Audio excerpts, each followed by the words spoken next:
پھر عرفہ کا دن ہے، عرفہ کا روزہ 9ویں ذی الحجہ۔ رسول اللہ صلی اللہ علیہ وسلم فرمایا کرتے تھے مجھے اللہ کی ذات سے امید ہے کوئی یہ روزہ رکھے گا اللہ اس کے 1 سال پہلے اور 1 سال بعد کے سارے صغائر گناہوں کا کفارہ بنا دیں گے۔ تو یہ عجب فضیلت کے دن ہے، عجب شان ہے ان دنوں کی، بڑی عظیم و شان عبادتیں ہیں ان دنوں میں۔ حج کی عبادت یوں لگتا ہے بیت اللہ میں مقناطیسیت ہے، کھینچی چلی جا رہی اطراف عالم کے مسلمانوں کو حج کی عظیم عبادت، قربانی کی عظیم عبادت، عجیب پیغام۔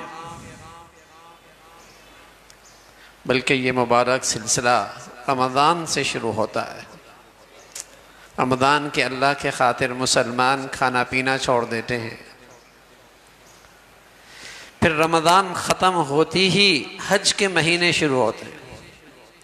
حج کا مہینہ شوال، ذی قعدہ، ذی الحجہ۔ آپ علیہ الصلوۃ والسلام فرمایا کرتے تھے یہ تینوں مہینے حج کے ہیں، رمضان میں احرام نہیں باندھ سکتے، یکم شوال سے احرام باندھ سکتے۔ پہلے دور دراز کے سفر ہوا کرتے تھے، لوگ مہینوں پہلے سفر کی تیاریوں میں، سفر میں شروع ہو جایا کرتے تھے اور شوال آتی ہی احرام باندھ دیا کرتے تھے، 2 مہینے احرام میں رہتے تھے۔ تو رمضان سے شروع ہوا یہ عبادت کا سلسلہ، بڑھیا عبادت رمضان کی تو خوشی منائی، عید الفطر کا دن منا، اس پر اللہ کے حضور شکرانہ ادا کیا، فطرانہ۔ حج کے مہینے شروع ہو گئے، احرام باندھا، اور حج کے بڑھیا اعمال اس عشرہ ذی الحجہ میں، پھر خوشی دے دی عید الاضحیٰ، اور پھر شکرانہ اللہ کے حضور قربانی۔ تو یہ مبارک سلسلہ ہے عبادات کا، اہل ایمان اس کی قدر کیا کرتے تھے، قدر کیا کرتے۔ کمزور سے کمزور ایمان والا بھی اگر ان عشرہ ذی الحجہ میں بڑھیا عبادت نہ بھی کر پاتا کہ رات بھر عبادت کرے، ہر دن روزہ رکھے، تو اتنا تو عام مسلمان بھی کیا کرتا تھا کہ کم از کم ان دنوں میں فرائض کا اہتمام تو بڑھ جائے، گناہوں سے اجتناب تو ہو جائے، کم از کم درجہ۔ بڑھیا دنوں میں جہاں نیکیوں کا اجر و ثواب بڑھ جاتا ہے، وہ اللہ کی نافرمانی بھی بڑی احسان فراموشی ہے، پرلے درجے کا آدمی محروم ہو جاتا ہے۔ تو جب بڑے دن آتے ہیں، رمضان بڑے دن، جیسے رمضان کی عبادت کا اجر و ثواب بڑھ جاتا ہے، کوئی بدبختی ہوا کرتا ہے جو رمضان میں اللہ کی نافرمانی کرے۔ حضور علیہ الصلوۃ والسلام فرمایا کرتے تھے بدنصیبی ہوا کرتا۔ تو عشرہ ذی الحجہ مسلمان عبادات کا اہتمام کرتے ہیں، آخری درجے کا ایمان، آخری درجے کا ایمان کہ فرائض کا تو اہتمام کرے، حلال کھانے کا تو اہتمام ہو جائے، معاملات معاشرت میں تو اللہ کا حکم پورا کرنے لگے، عبادت میں جو چیزیں فرض ہیں اس کا تو اہتمام شروع ہو جائے۔ رحمت کی گھڑیاں آئی ہیں، اللہ کی رحمت بہانے ڈھونڈ رہی ہے، تو کم از کم درجہ فرائض کا اہتمام ہوتا تھا۔ ایسا جیسے رمضان میں مسجدیں بھر جایا کرتی تھی، عشرہ ذی الحجہ میں مسلمان کم از کم فرائض کے اندر تو اللہ کے گھروں کو آباد کر دیا کرتا تھا۔ اس لیے کہ سب سے مبارک دن رمضان کے بعد یہ عشرہ ذی الحجہ کے ہیں، گناہ تھم جایا کرتے تھے، اللہ کی نافرمانی سے حیا ہونے لگتا تھا، بڑھیا دن آ گئے ہیں. اللہ کے نبی نے فضیلت بتائی ہے اور اللہ رب العزت نے ان دنوں کی قسم کھا کے اس کی عظمت کا پیغام دیا ہے. بڑے عظیم دن ہے. تو اہتمام ہوتا تھا کہ کم از کم درجہ گناہوں پہ ندامت، سچی توبہ، استغفار کا اہتمام، فرائض کا اہتمام،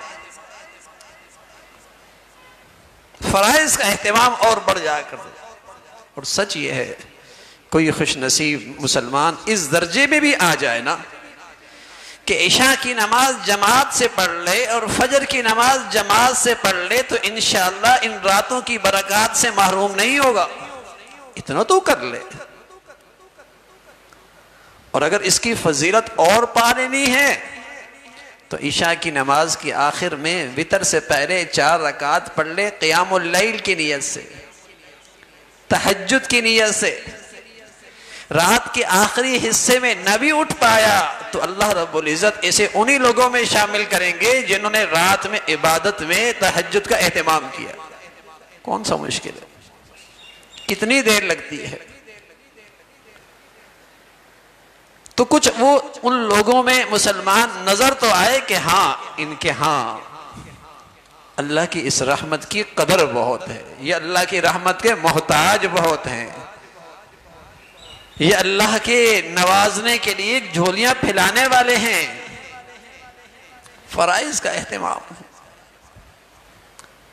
اللہ کی نافرمانی سے ان دنوں میں احتیاط ہو جائے. یعنی اگر آدمی یہ بھی کر لے کہ ان 10 دنوں میں اللہ کا حکم نہیں ٹوٹے گا، حرام نہیں، حرام کی طرف نظر نہیں اٹھے گی، میری زبان سے حرام بول نہیں نکلیں گے. محتاط اس لیے کہ ان گھڑیوں میں اللہ کے پیارے نیکیوں میں آگے بڑھ رہے ہوتے ہیں. میں کمزور آدمی ہوں، کم از کم اللہ کی نافرمانی تو نہ کروں. اہتمام وقت. اور اللہ کی رحمت کا تو حال اور شان یہ ہے کہ ہر مسلمان تو بیت اللہ کے ہاں نہیں جا سکتا اور ہر آدمی تو حج پہ نہیں جاتا، لیکن اللہ کی رحمت دیکھیے، نوازنے کے بہانے دیکھیے. فرمایا ان 10 دنوں میں وہاں احرام کی حالت میں جو حاجی ہیں، جو ان کی شان ہے، اگر کوئی آدمی ان کی شان کی تھوڑی سی نقل کر لے، مشابہت اختیار کر لے، شباہت اختیار کر لے کہ وہ بال نہیں کاٹتے، ناخن نہیں کاٹتے، یہ اطراف میں عالم میں رہنے والا مسلمان جس نے قربانی کرنی ہے، عشرہ کا ذی الحجہ کی چاند نکلنے سے پہلے اپنے بال کٹوا لیے، بغل کے بال کٹوا لیے، سر کے بال کٹوا لیے، ناخن کٹوا لیے. اب ان بقیہ 10 دنوں میں ان احرام میں رہنے والوں کی نقل اختیار کرتا ہے. رسول اللہ صلی اللہ علیہ وسلم نے فرمایا جو بیت اللہ میں آنے والے حجاج کو اللہ اپنی رحمت سے نواز رہا ہے، اطراف عالم میں رہنے والے یہ مسلمان بھی اللہ کی اس رحمت سے محروم نہیں ہوں.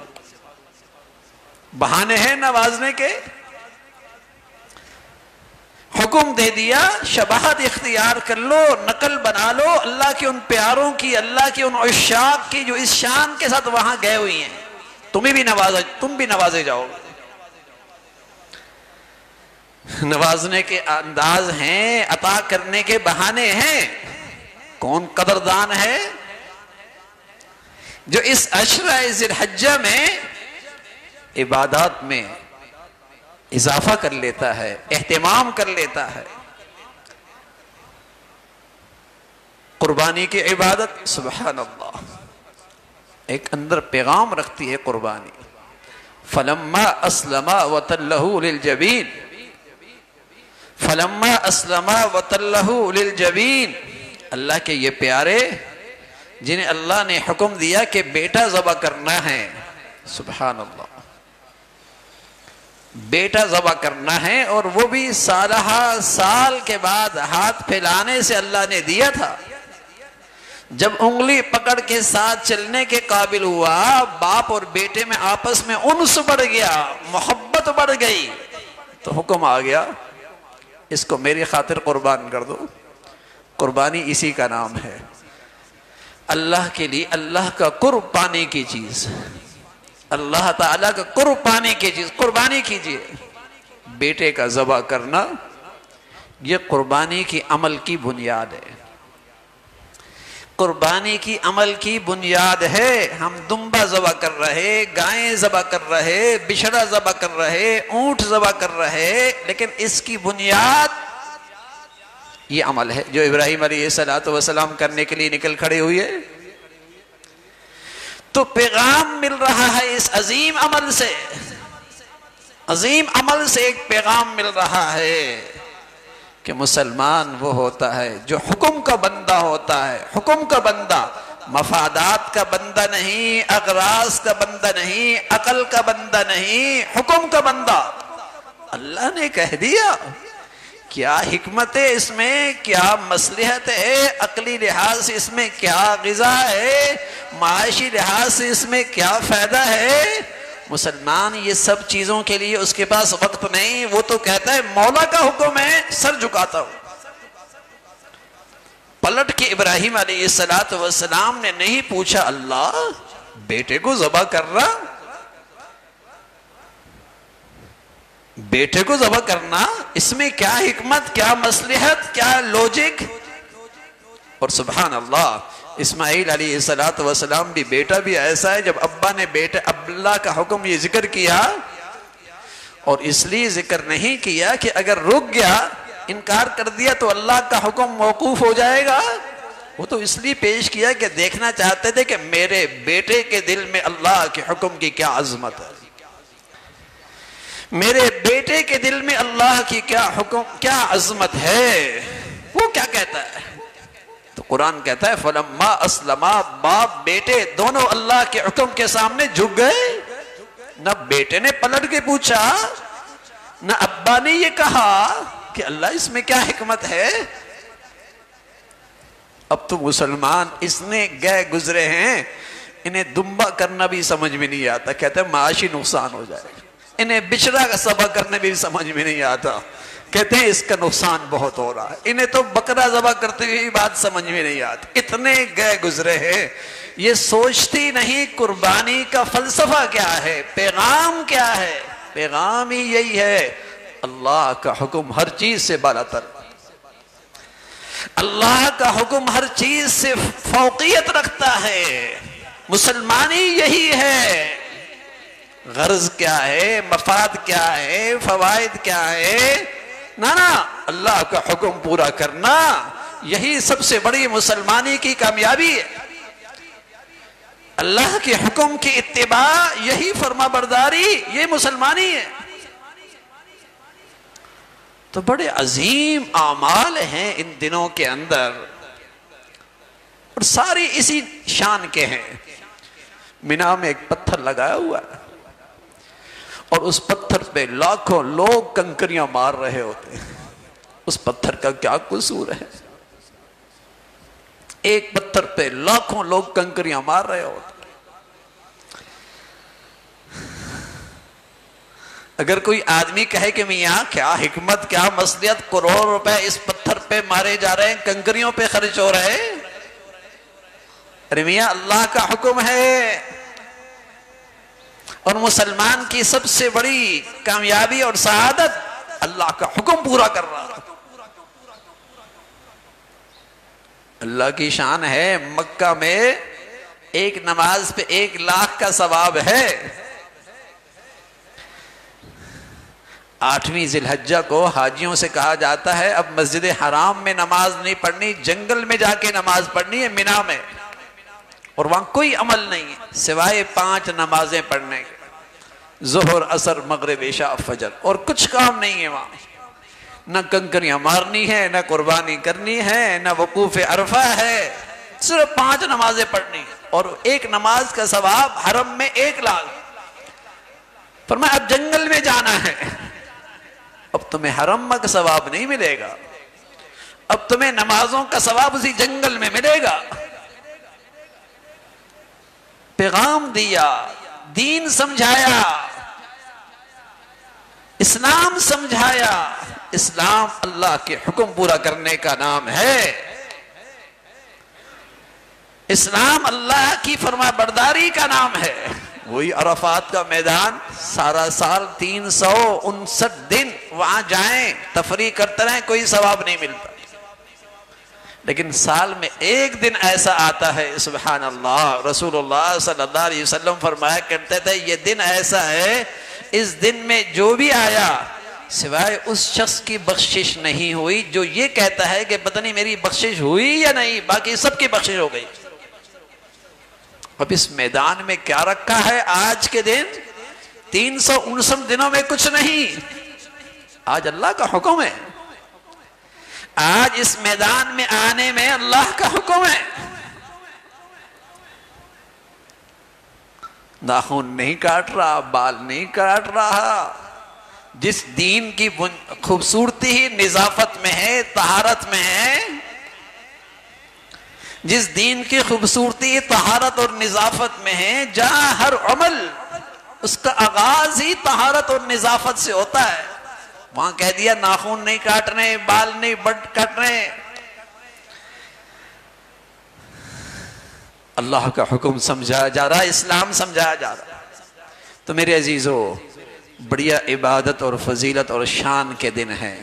میں عرض کر رہا ہوں پورے 10 دن روزے نہ رکھ سکے، راتوں میں عبادت نہ کر سکے، کوئی بات نہیں، لیکن کچھ تو دکھائیے نا اپنا شوق، کچھ تو دکھائیے نا اپنی کہ اللہ کے ہاں، اللہ کی رحمت کی آپ کے ہاں قدر ہے، ہم اس کے محتاج ہیں. کچھ دکھائیے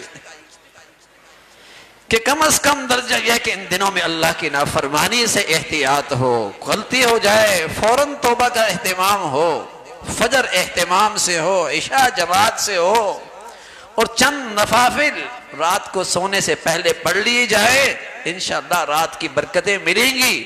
اور رسول اللہ صلی اللہ علیہ وسلم فرمایا کرتے تھے برکتیں بھی معمولی نہیں، ان راتوں کا انعام بھی معمولی نہیں، ایسا جیسے شب قدر.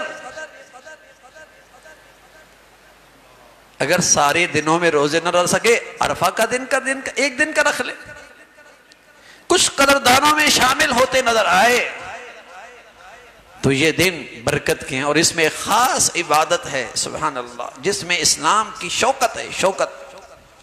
اور وہ تکبیرات ہیں، تکبیرات جو 9ویں ذی الحجہ سے شروع ہوتا ہے، فجر کی نماز سے لے کر اور 13ویں تاریخ کی عصر تک رہتا. اللہ اکبر، اللہ اکبر، لا الہ الا اللہ، واللہ اکبر، اللہ اکبر وللہ الحمد.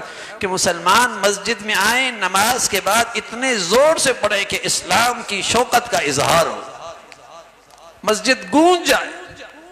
بآواز بلند پڑھنا اللہ کے نبی کی سنت ہے. ہاں، عورتیں گھروں میں اس کو آہستہ پڑھیں. تو بڑی شان کے دن ہیں، عظیم فضیلت کے دن ہیں، بڑی شان کی اس میں عبادات ہے. اللہ تعالیٰ بھائی قدردانی نصیب فرمائے، اہتمام نصیب فرمائے. وآخر دعوانا ان الحمدللہ رب العالمین.